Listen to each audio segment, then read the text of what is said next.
요한복음 2장을 그 앞부분부터 먼저 한번 읽어보겠습니다. 전 권역으로 읽겠습니다. 셋째 날에 갈릴리 카나에서 혼인잔치가 있어 예수님의 어머니도 거기 있었고 예수님과 그 제자들도 혼인잔치에 초청받았는데 사람들이 포도주가 떨어지자 예수님의 어머니가 예수님께 말하되 그들에게 포도주가 없다 하니 예수님께서 말씀하시되 여자여 내가 당신과 무슨 상관이 있나이까 내 때가 아직 이르지 아니하였나이다. 그분이 어머니가 종들에게 말하되 너희에게 무슨 말씀을 하시든지 그대로 행하라 하니라. 거기에 유다인들의 정결례에 따라 각각 두세 메트레테스를 담는 돌로 된 물 항아리 6개가 놓여 있는지라. 예수님께서 그들에게 말씀하시되 물 항아리에 물을 채우라 하신즉 아구까지 채우니 말씀하시되 이제는 떠서 연회 지배인에게 갖다 주라 하시매 갖다 주었다니 연회 관리인이 포도주가 된 그 물을 맛보고 어디서 났는지 알지 못하니 그러나 그 물을 떠온 종들은 알더라. 연회 지배인이 신랑을 불러 말하되 사람마다 처음에는 좋은 포도주를 내어놓고 사람들이 충분히 마시면 그때에 덜 좋은 것을 내어놓거늘 그대는 지금껏 좋은 포도주를 간직해 두었도다 하니라. 예수님께서 이 처음 기적을 갈릴리 카나에서 행하시고 자신의 영광을 드러내심에 제자들이 그분을 믿으니라. 네, 여기까지 보죠.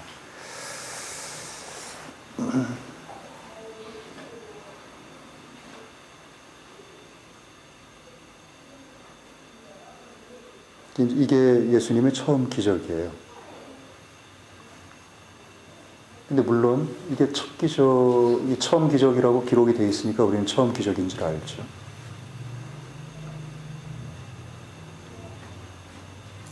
네, 맞습니다. 처음 기적입니다. 병자들과 그 귀신들을 쫓아내고 병약한 자들 그리고 문둥병자들이나 죽은 자들을 살리시고 하는 이런 모든 일들, 이 종합적인 모든 일들이 이 첫 번째 기적 이후에 이렇게 벌어졌습니다. 근데 이 기적을 뭐라고 영어로는 표현하는가 하면 11절을 보시면 그냥 미라클스라고 표현을 했네요. 미라클스라고요.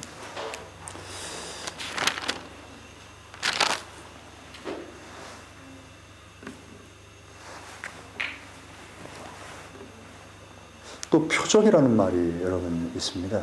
표적. 제가 갑자기 그 생각이 들었나 하면 지난주에 왜 거룩한 영님께서 요한을 통해서 또 다른 복음서를 기록하고 보존하셔서 우리 손에 이렇게 쥐어주셨을까? 그 동기를 지난주에 살펴봤습니다. 그게 20장 30하고 31절에 기록이 되어 있었습니다. 예수님께서 제자들 앞에서 실로 이 책에 기록되지 아니한 다른 표적들도 많이 행하셨으나 이 표적이라고 되어 있죠. 그 표적은 영어로 뭐라고 하는가 하면 sign이라고 합니다. sign이에요. 그럼 많은 표적이면 many other signs 이렇게 되어 있습니다. miracles하고 signs하고가 다른 단어로 이렇게 되어 있다는 겁니다. 그걸 표적이라고 번역을 합니다. 이게 왜 표적일까요? 표가 되는 기적이기 때문에 표적이거든요. 표가 되는. 그럼 sign이라는 말을 한번 잘 생각해 보십시오. 여러분이 sign이라는 걸 어디서 일상생활 가운데 쉽게 잘 볼 수 있죠? 그렇죠. 간판하는 사람들이거든요. sign은 간판이에요. 그럼 이제 이 뜻을 잘 이해할 수 있게 됩니다. 왜냐하면 사인이 어느 집에 이렇게 사인이 딱 이렇게 있는 걸 보면 아, 이 집은 뭐 하는 집이구나. 이 집은 뭘 어떻게 그걸 금방 알 수 있는 겁니다. 그거하고 똑같습니다. 사인이 표적이 뭔가 하면 그것을 딱 보면 아, 이게 뭐구나 하는 것들을 금방 이해할 수 있다는 거예요. 그 용도와 목적으로 하나님의 아들이 행하신 것을 사인, 곧 표적이라고 부르는 겁니다. 그건 근본적으로 미라클 안에 들어갑니다. 그러나 특별하게 단순히 그냥 죽는 사람을 또는 병든 사람을 고친 그것이 아니라 어떤 특별한 용도를 위해서 사람들, 그 당시의 사람들 그리고 그 이후의 사람들을 위해서 표가 되는 기적을 의도적으로 행하셨을 때 그것을 표적이라고 이제 부르는 겁니다. 제가 지난주에 제4복음을 기록하신 목적, 그 의도가 무엇인지를, 그 동기가 무엇인지를 이미 교제를 했습니다. 두 가지였다. 여러분 그걸 잘 기억해 두시고 오늘 이 말씀을 한번 봤으면 좋겠습니다. 자, 물이 포도주로 변했다. 이게 뭐 말도 많고 탈이 많습니다. 성경을 영해하려고 하는 상징들로 보려고 하면 수없이 많은 이 가상소설들을 쓸 수 있습니다. 그렇기 때문에 영해는 절대로 성경의 진리를 바로 이해할 수 있지 못하게 만듭니다. 그건 그럴듯하게 보입니다. 아주 그럴듯하게 보입니다. 포도주 그러면 포도주는 뭐 기쁨을 주고 생명을 일으키고 그럼 뭐 맨날 포도주 먹어야죠 우리.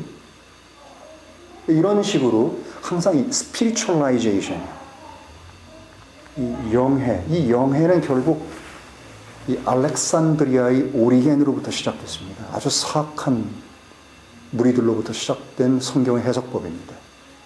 그들은 신학을, 조직신학 체계를 만들었고 온 세상을 기독교로 변절시키면서 하나님의 이 신부를 타락시킨 원흉들입니다. 그게 영해입니다. 영적으로 해석을 하는 거예요. 다. 상징들로 모든 걸 보려고 합니다. 뭐만 나오면 뻑하면 이거예요. 이것만 나오면 뻑하면 그거예요. 이런 형태의 해석 방법은 아주 위험하고 나쁜 겁니다. 성경은 문자적으로 봐야지 되고 상징은 상징으로 봐야 됩니다.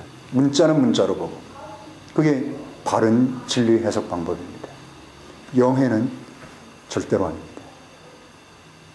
누군가가 영해를 아주 기가 막히게 잘하는 사람들이 있습니다. 로컬 처치, 지방교회 워치만 니나 위틀리스 리는 영해에 아주 능한 사람들입니다. 거의 모든 이단들은 다 영해에 뛰어납니다.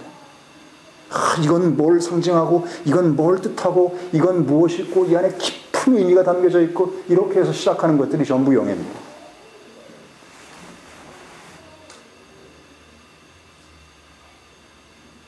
문자적으로 기록된 것을 문자적으로 보고 상징이 있습니다.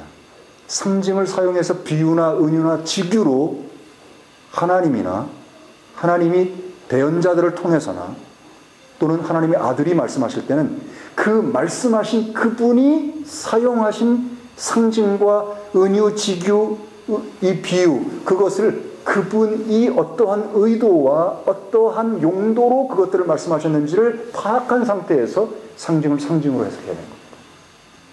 그것을 벗어나면 그럴듯해 보이는 모든 것들이 전부 독입니다. 근데 저는 포도주가 뭘 상징하고 물이 뭘 상징하고 이런 관심이 없습니다. 바뀌었습니다. 그런 생각이 들었습니다. 마술사들이 이것을 바꿀 수 있었을까? 여러분 잘 생각해 보십시오. 우리가 지금 탈출기를 읽고 있습니다. 탈출기에 보면